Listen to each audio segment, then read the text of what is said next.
or a soccer ball, whatever you want to call it. And they play pretty much with anything they find lying on the ground, especially for this size of the lines. And yeah, Sharon, sorry, just like things are happening at almost the same time while I was trying to address your question. If this is how the lionesses get rid of the youngsters, is this why they are on their own?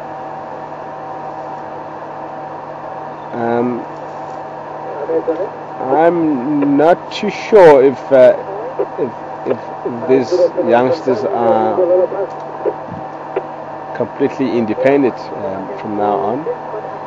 And as we saw them with the other lioness the other day, and I think they might be getting into the stage where the mother will be getting rid of them soon, just like with the mission and dinner.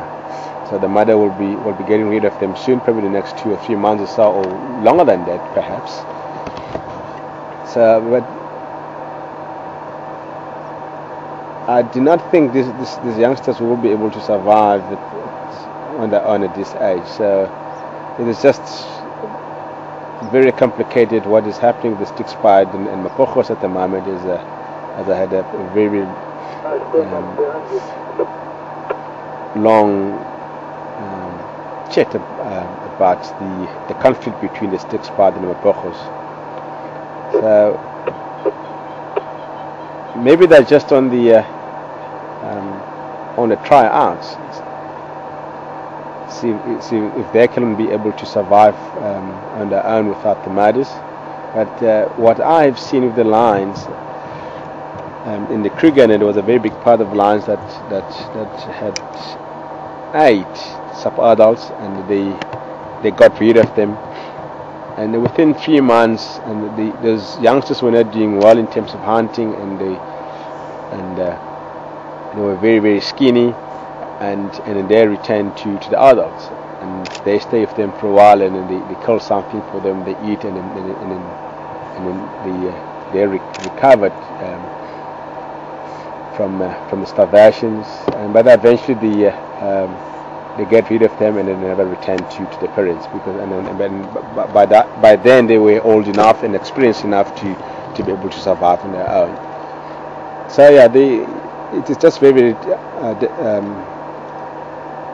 difficult to actually understand the animal's behavior sometimes. We think we know much about their behavior, but not really, not to the extent. So sometimes it's vice versa. So yeah, they might be on the tryout. So if they do survive, and they will eventually form their own part. But I doubt that they will be independent anytime soon, these youngsters. But generally the lions abandon the youngsters at the age of about 2.5 years to 3 years old, and I don't think these youngsters are anywhere closer to 2.5 years old by now, unless if the Mapojos are forcing them to come to estrus, which I've also seen that in the sub-descent, where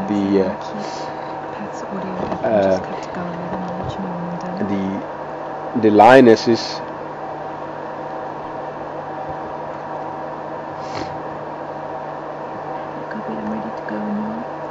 I'm just changing batteries. I'll be 30 seconds. Okay, great. Sound it down. Caroline's going to let us know. Okay, we're just going to be changing batteries quickly, folks. We won't be long at all.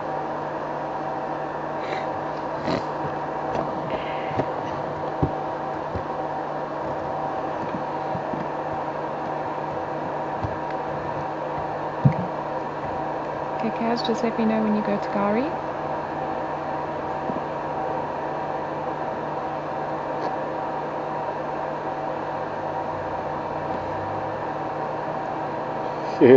Has she cut to Gari, She said go.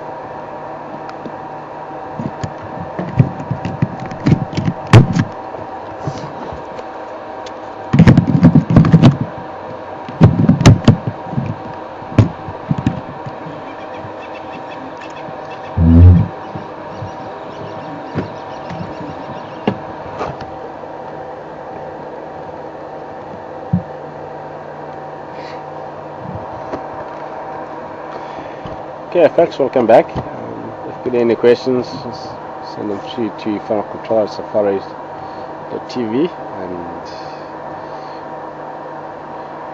we are streaming live to the world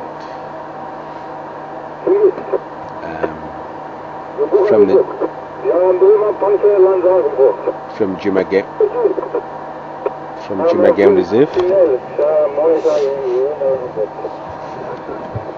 But a very some talking, as I was saying, and I've seen the lionesses that had between 5 and 6 months old calves, and at the new collision of male lions move into territory, and they kick the resident males out of the territory, and what the lionesses do, and they kept the cubs away from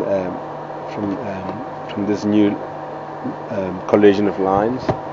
And the first day they kept them, they were probably about 150 meters apart, and they made a kill. And just before they made the kill, and they entered into false estrus. They were trying to fool the new collision of lions. So they entered into false estrus. They made it with them for the first day, and on the second day they killed the kudu, and they fed on the kudu, and they didn't make any attempt to return and feed the cubs. They stayed there because otherwise, if they'd done so, and then those new lions will have pick up the cubs and kill them. So they stayed at the curl, and they fed off the curl finished, and then they were matching at the same time. Now remember, when the lionesses came into the false estrus, they don't conceive at all, because that is not a true estrus, obviously. And on the fourth day, and they moved further away from the cubs, and then they made another kill.